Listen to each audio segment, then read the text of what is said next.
Italy is known for many things, and one of them is speed. And speed Italian style conjures up one name: Ferrari. They have the most Formula One wins in history. But the company has hit a speed bump. Consumer sales are unsteady. It's a watershed moment for one of the most iconic brands in the car biz. Their response is extremely risky. Some even wonder if they've gone insane. Ferrari FF is total sacrilege. A four-seat, four-wheel drive supercar with a hatchback. This is a Ferrari?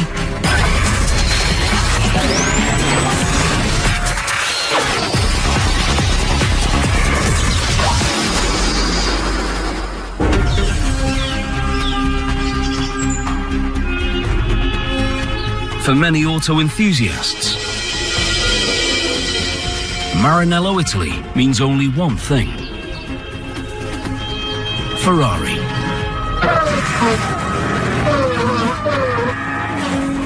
You have to go on the track and you have to win. Ferrari is very good at winning. The only company that's raced every season of Formula One since the series began in 1950.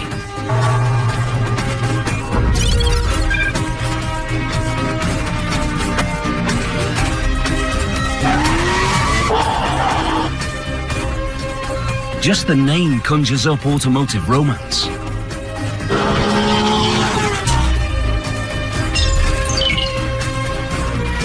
For years, the company has been famous for building Formula One race cars.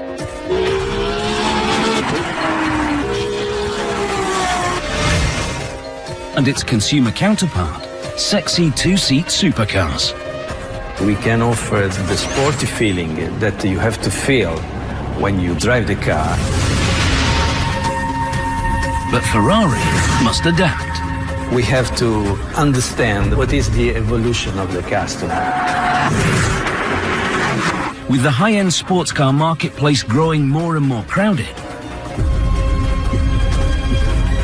the company needs a new machine.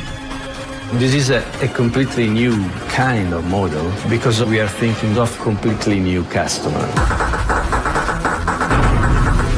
Something bold, something striking, something different.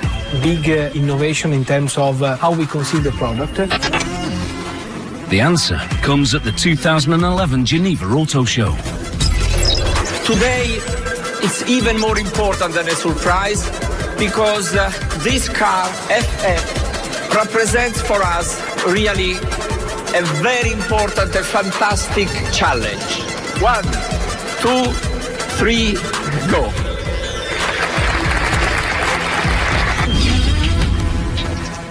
The Ferrari FF. A supercar that's unlike any other on the road today. But a machine that threatens to be highly polarizing. I mean, we all think Ferrari's a bunch of guys that are like, let's do this, it's crazy.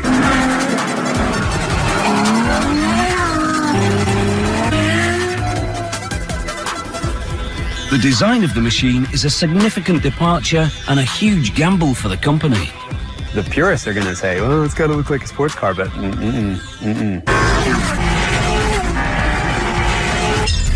Some people question if the company's gone nuts. It's ridiculously fast, ridiculously capable, actually not all that insane at all.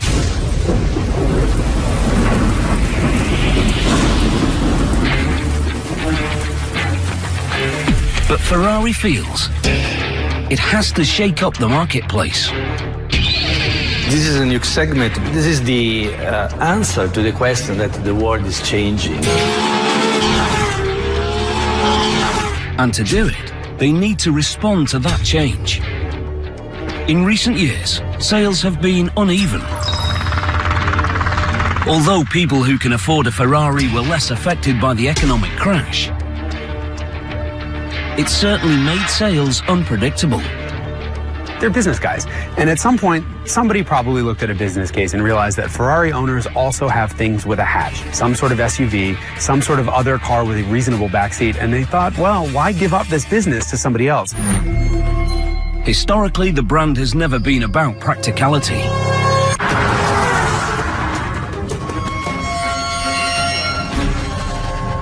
But now, in order to stay at the front of the pack, they have to be. As time changes, we wanted to have a car which was fitting even better to the request of our clients. The key request is I would like to use my Ferrari as much as possible. It's a vicious cycle. The brand is famous for winning Formula One races and then transferring that technology to the street. But that costs money. And there's a limit to how many two-seat supercars that can't hold groceries you can sell.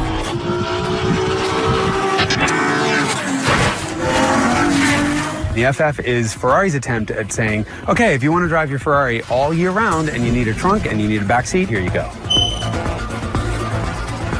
In the car world, the FF is also a classically Italian machine. It's a car that causes an immediate emotional reaction the moment you see it. You either love them or you hate them. Ferrari FF is a shooting brake, which is a really bizarre term for a two-door station wagon. The term shooting brake originally referred to a car that carried hunting parties around private estates. It's both fancy and antiquated vocabulary. And this term gets around any potential stigma attached to station wagons.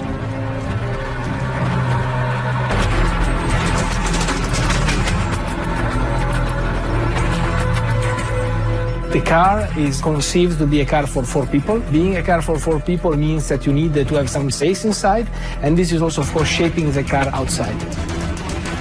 Shape and style are everything at Ferrari. For both the cars and the factory.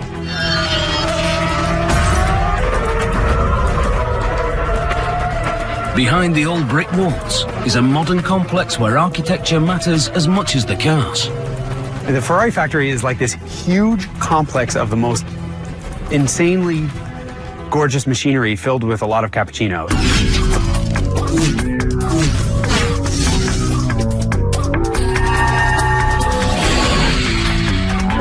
The factory is spread out over a 250,000 square meter campus.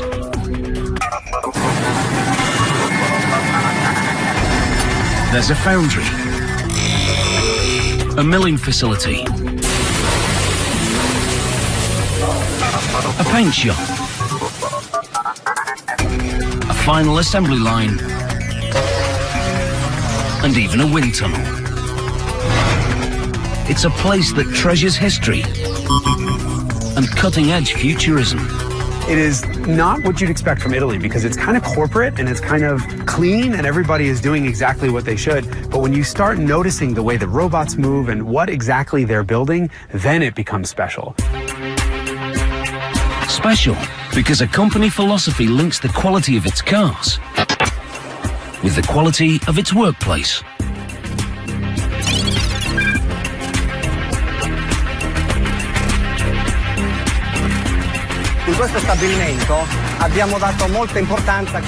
In this building, we place great importance on what we call Formula Uomo, which puts people before everything. We put great emphasis on light in particular. There are some very large windows. We did the same with greenery to make the environment more pleasant.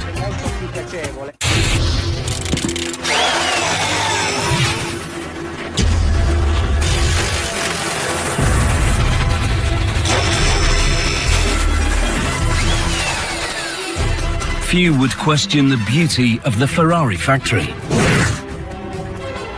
But some purists question the looks of the new FF that's built here,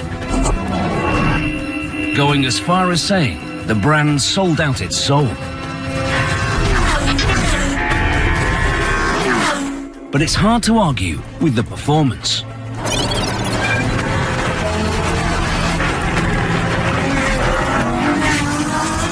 Balancing speed and style has always been a universal supercar conundrum. There has been a lot of studying from a design point of view, the best compromise in order to have a car which is still sporty, because this is a Ferrari, but at the same time is not aggressive. Some situation needs also to be elegant.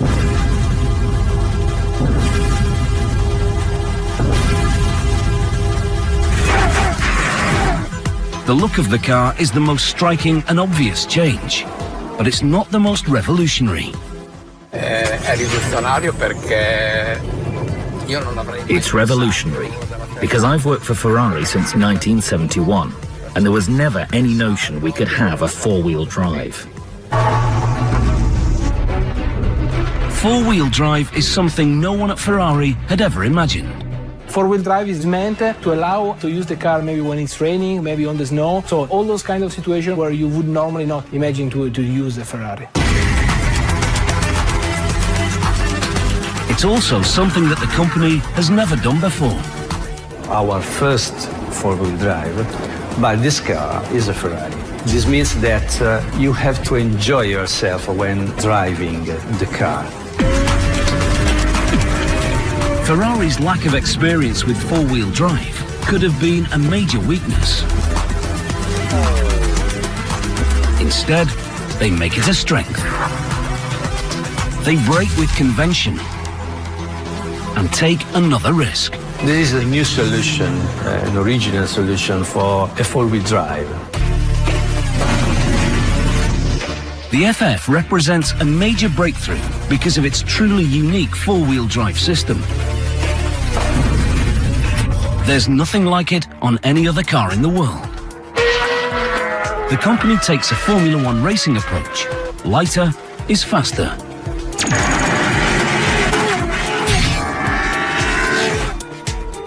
And applies it to their four-wheel drive system. What's the problem for a normal four-wheel drive? The most important problem is the weight. Weight is the enemy for all supercars. But it's even more of a challenge for a four-wheel drive supercar. Four-wheel drive is single-handedly the worst thing you could do for weight in a car. You're adding gear shifts and drive shafts and stuff all over the place. In a conventional four-wheel drive machine, the engine sends power to a transfer case. The transfer case distributes energy in two directions, using two different drive shafts. Ferrari's solution is to ignore the transfer case completely and instead uses two different transmissions, but only one drive shaft. The technology might be complicated, but the result is not. The FF is fast, very fast, with a top speed of 335 kilometers an hour.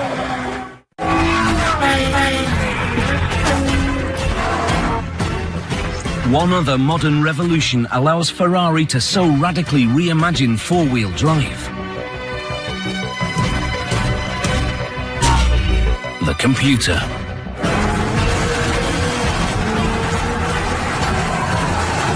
The surprise is it's got a 7-speed automatic in the back and a 2-speed automatic in the front, and the computer just kind of slips clutches and figures out how to make it all work. And as a driver, you don't know what's happening, it just works. The computers were developed by the company's Formula One team. Like always in Ferrari, we're doing innovation. Being this technical innovation is in our DNA. We also always have strong link with our past. There is a direct and immediate connection between Formula One and the FF. We have three important fields that we are working with the Formula One: engine, aerodynamics, and electronics.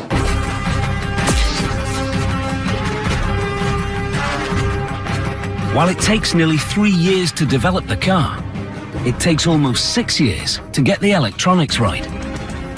We developed, together with the Formula One guy, a lot of algorithms that are our algorithms. The result is a variety of new electronic systems. using formulas developed by the race team. All those systems operate as one,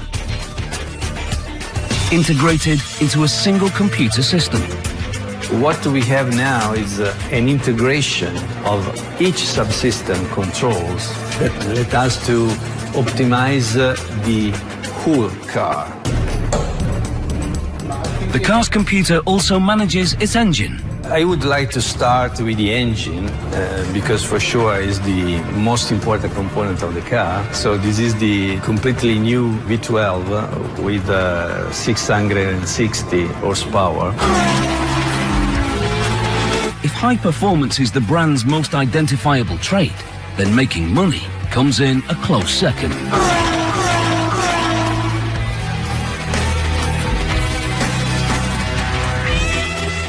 The brand is owned by Fiat and has the highest profit margin of any marque owned by the automotive conglomerate.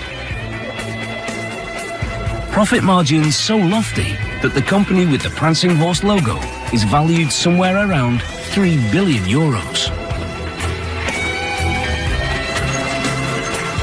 Analysts peg the entire Fiat Group's net worth at around 8 billion euros.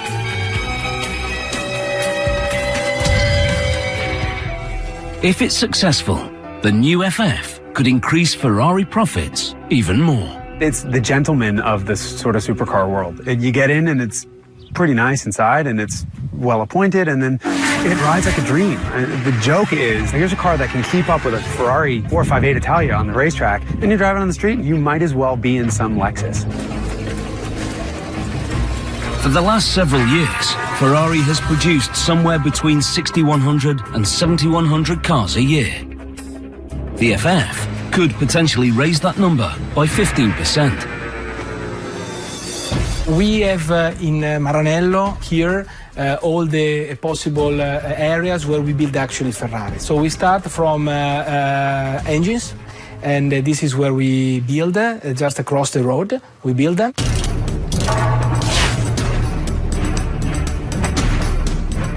That engine comes to life not with wrenches, but with molten metal. If your image of a foundry is a dark, dirty place with flames flashing all over, Ferrari's a surprise.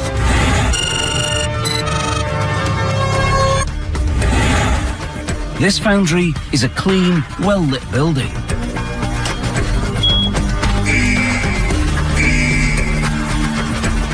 It looks more scientific than industrial.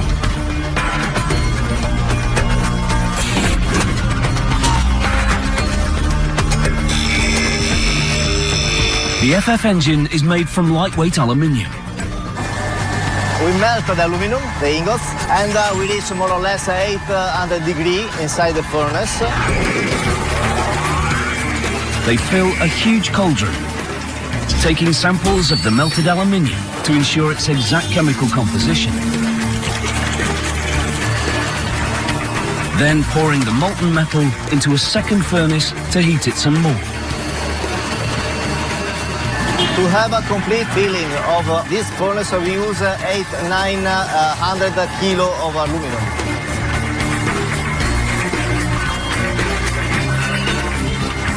It takes about 75 kilograms of molten aluminium to make one engine. So we melt more or less 900 kilos of aluminum, which means 12 complete engine of FF. It's time to pour the molten aluminium into molds that form the basic shape of the engine parts. The aluminium is getting cooler, but temperature is still key. The temperature is very critical. Use more or less inside the mold 300 degrees. It's critical because the temperature of the mold have a very important impact on the mechanical characteristics of the engine.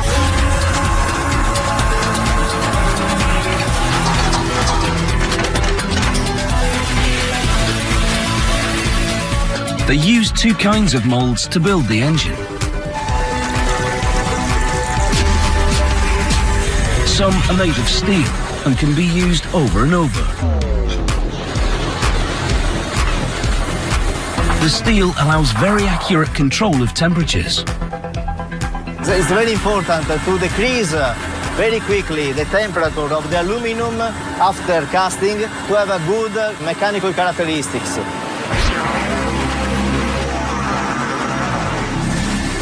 The second type of mold is made from sand. Inside the foundry, we have also the department where we produce the sand cores. This is a real importance because they produce all the cavity inside the engines. Without the cores, the steel mold would produce one giant block of aluminium. So what we can see here is all the cavity inside the cylinder heads. Then this block is placed inside the permanent mold. The mold closed, and we put the aluminum inside the steel. Even the kind of sand they use needs to be special. The most important thing in this phase is the quality of the sand, because in this sand there are some resins, and the resins can give us some defects inside the mold. For example, we can have bubbles or gas or other defects like this. This is no easy day at the beach.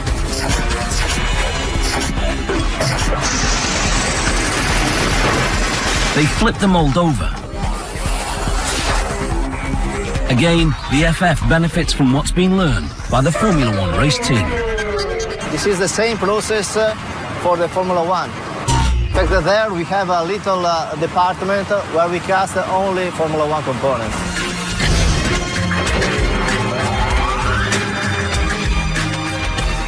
There's a control area where they measure every finished mold. The operator is looking for all the cavity, so he's controlling that the cavity are without defect. Tolerances are remarkable. The maximum variation allowed is 0.5 millimeter. And what they can't check visually, they check with an X-ray machine. It's the first of several quality control steps that FF parts will go through. Because in launching a radical departure for the brand, they don't leave anything to chance.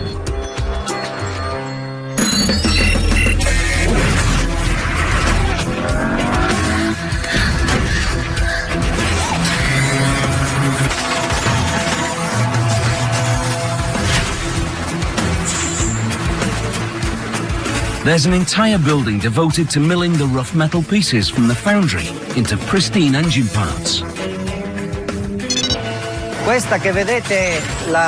This is the building in which we do the mechanical machining of the cylinder heads, the engine block, and the crankshafts. The crankshaft, which spins the engine pistons, is the backbone of the V12. And it's one of the hardest pieces to manufacture. It takes 35 days to create just one crankshaft.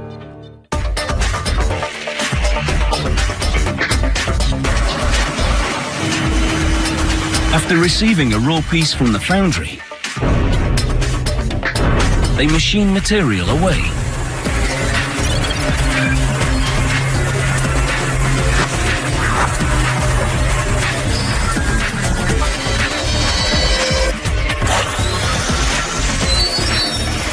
Heat treated. Grind more metal away by hand.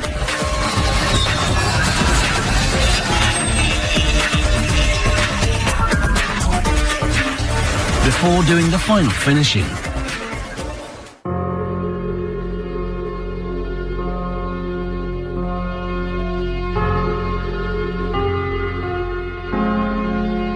Like the old days, men grind and polish engine parts by hand.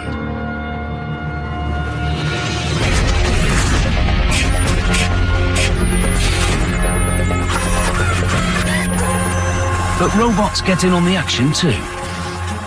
Moto-romantic. It's robo-romantic. It's robots. I mean, there's a lot of robots. Some people there too. But it's just, they're building art with robots.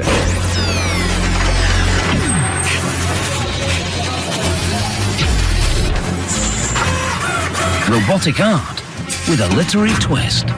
Questa è una delle 2 isole robotizzate dove montiamo le stesse. This is one of 2 robot islands where we put the valve set inserts into the cylinder heads. On this island in particular, we've nicknamed the robots Romeo and Juliet, because one passes the valve set insert to the other before it's put into the head.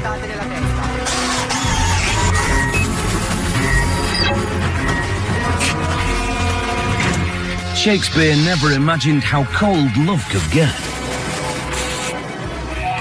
Romeo and Juliet cool valve seats to minus 126 degrees Celsius in liquid nitrogen. When the engine heads come back to room temperature, the valves will be clasped tightly in place. It seems the heart of an ultra-high-performance engine pays a hefty price.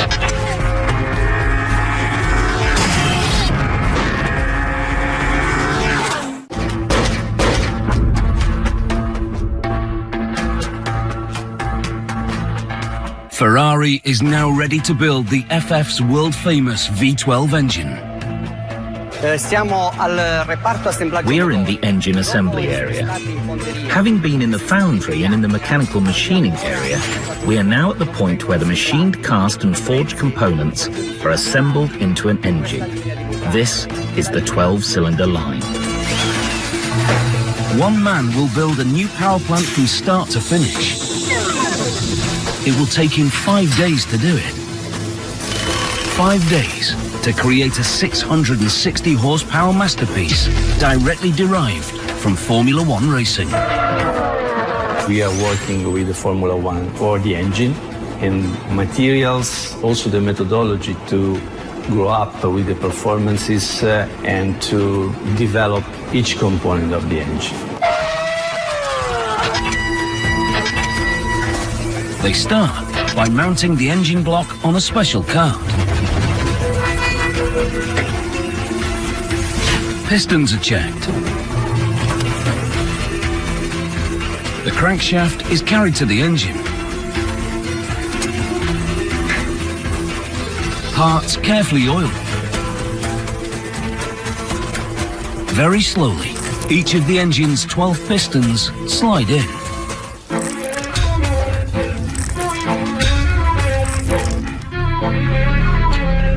Gaskets and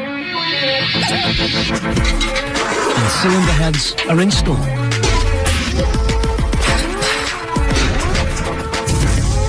The crankcase is fitted and very carefully bolted down. And finally, the exhaust manifolds.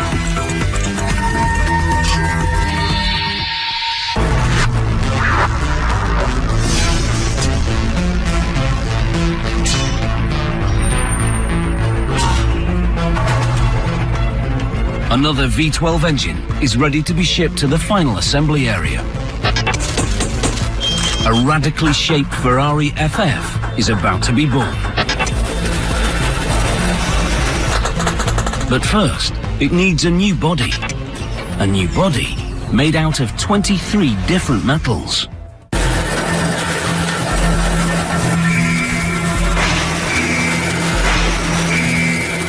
In a world where many exotic cars use carbon fiber and other composite materials to cut weight, Ferrari uses aluminium. An inheritance from its early Formula One cars, which were all built with aluminium bodies. The FF is an evolution of our aluminium alloys. So in order to save every time as much as possible the weight of the car, we are specializing every part of the car with the right alloy. The FF's body is crafted at Ferrari's Scaglietti facility, which is located 18 kilometers away from Maranello. It's the only part of the production process that's not done within the factory complex walls. But it might be its most artistic.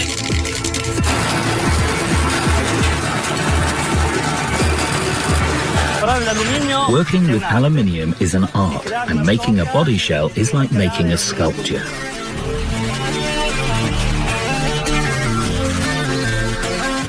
sculpture that comes to life, piece by piece, as artisans weld them together.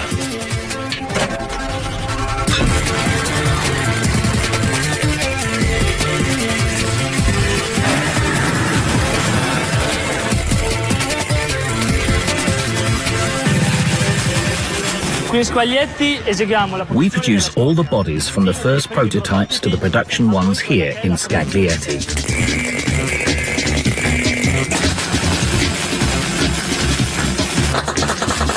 60% of the body is put together by individual craftsmen. L'alluminio è molto più difficile da lavorare dell'acciaio. Aluminium is much more difficult to work with than steel, but Ferrari chose it because it's also much lighter and more rigid. Rigidezza sicuramente maggiore. This need to combine lightness with rigidity leads Ferrari engineers to choose 23 different materials. 23 is the big number, but probably in the future we will increase this kind of number. Each part of the car must be designed in order to save the weight as much as possible. First, they place the aluminium space frame on the line.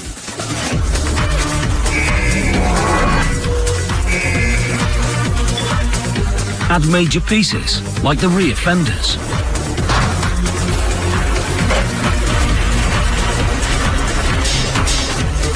The roof.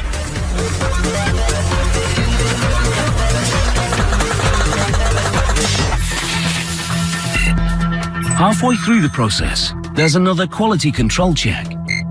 Here, a 5-axis measuring device checks tolerances and fit.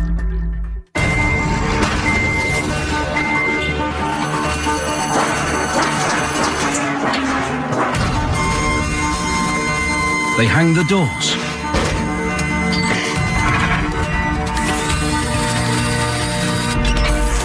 Add the signature shooting brake rear hatch.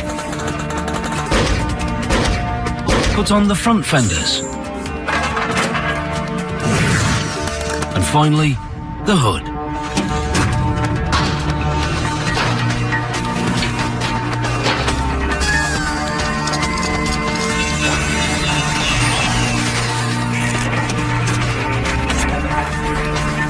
Artisans ensure the fit and finish is perfect. Before yet another quality control step.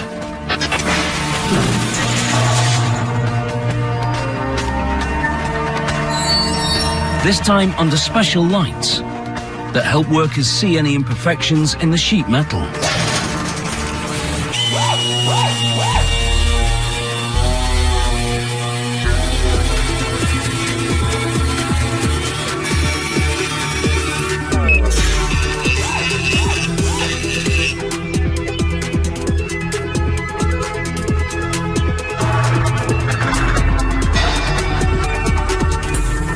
Now the finished FF body heads to Maranello. Until now, all the bodies are the same.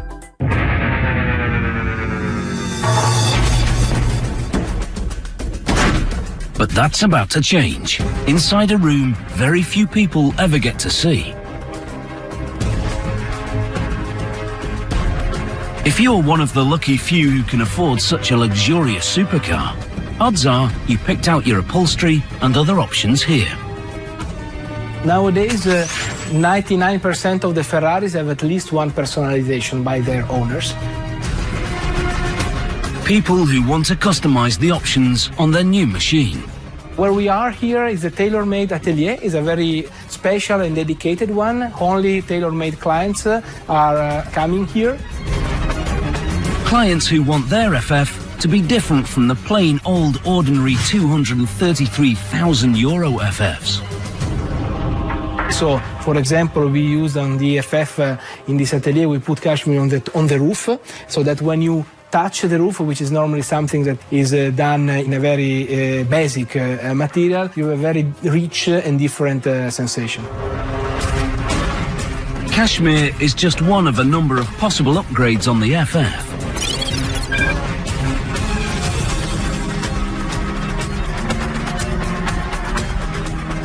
So for the trunk of this FF, we want to do something really different. This is a very nice touch because it's aging with time, so the color is changing as it does. We tend to experiment. The only point, and we need to be very mindful here, is that these materials are going to a car. Mindful, because there's only so far Ferrari will let the customization go. A client who comes here to have a tailor-made car is always assisted by a personal designer who knows the guidelines that we have to respect the brand. So a pink Ferrari will not be born in this room, for sure. So they won't go pink. But one of the more popular colours is the same red they paint all their Formula One race cars. That classic Ferrari red and all the other colours they offer are applied in the paint shop in Maranello.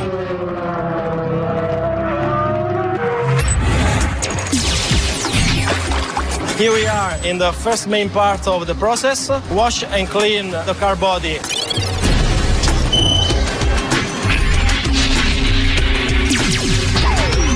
They put the car into chemicals to keep it from rusting. The challenge of the painting is to guarantee there is no corrosion.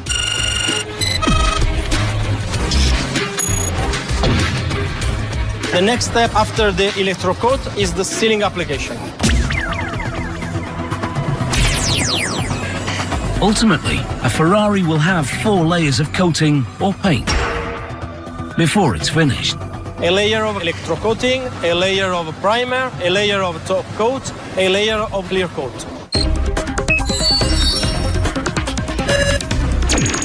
It's a process that can't be rushed. To paint completely an FF, we need 2.5 days.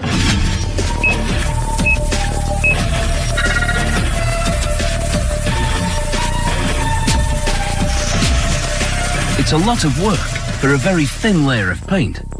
The thickness of the paint is 200 microns.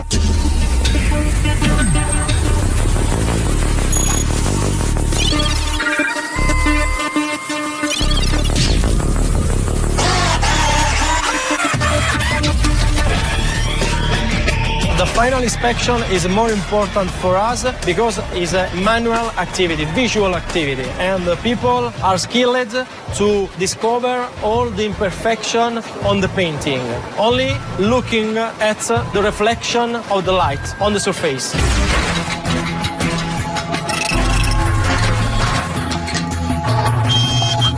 Here we are at the end of the process. After the quality control of the car body, we remove some imperfection and then we can deliver the car to the assembly line.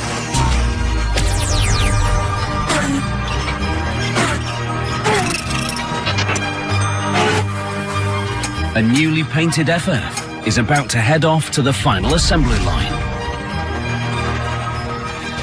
A final assembly line that's one of the keys to Ferrari's future. It's built for ice and snow. It's been through heat and flames. It's wickedly fast. And a total reinvention of a brand.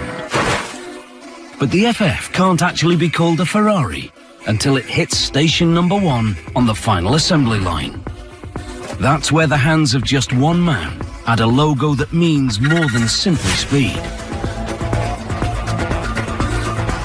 It's a logo whose meaning and Formula One heritage Ferrari has decided to risk with the introduction of the FF. A machine that looks different than any other current Ferrari, but is built in a very similar fashion. La qualità in generale della vettura è il punto focale. The overall quality of the car is always the focal point of our work. That's our obsession when we're assembling our cars, regardless of whether it's the running gear or the bodywork. The build starts with a laser cutting machine. Questa è la macchina di taglio, funziona a laser. This is the laser cutting machine. It helps us select the best parts of the leather because only the finest leather can be used in our cabins. Leather pieces that are then sent to 2 sub-assembly areas, right next to the final line. They install the monster Formula One based CPU chip. that connects all the subsystems together. Now, it's time for the dashboards.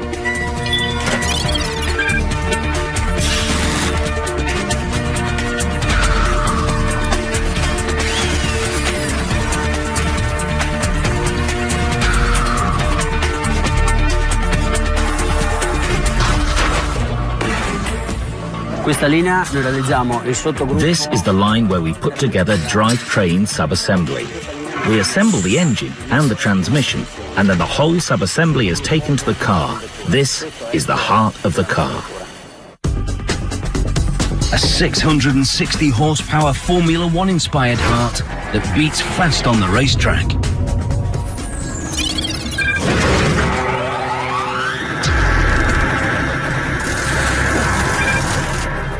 With a heart and a badge, the FF is almost a race-ready Ferrari, but not quite yet. It still needs a few more pieces before it can be called a true Ferrari. They install another piece of race-proven technology, carbon ceramic brakes. Then the radiator, headlights, and tyres.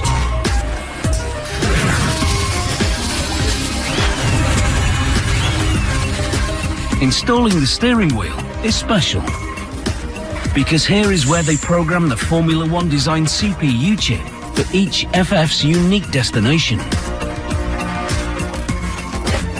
It's like turning on your home computer for the first time. It asks you what country you're in, what time zone, what language you want. Now every new FF knows whether it should display kilometers or miles per hour, liters or gallons. Finally, it's time to put the finished doors on. Install the seats.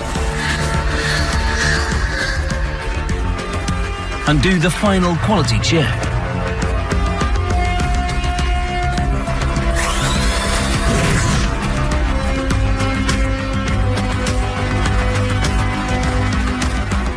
A new Ferrari FF has been born.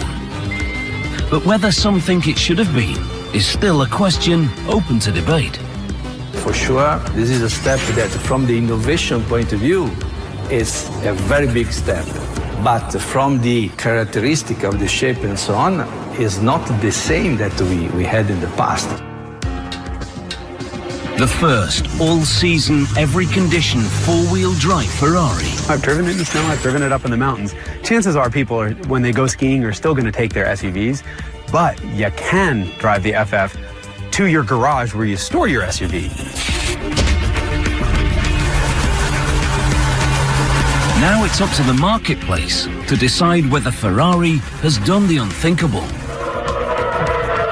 or simply the next logical step in a Formula One racing heritage that goes back over 50 years. Different Ferrari for different Ferraristi, different Ferrari customers. This is the new philosophy of Ferrari.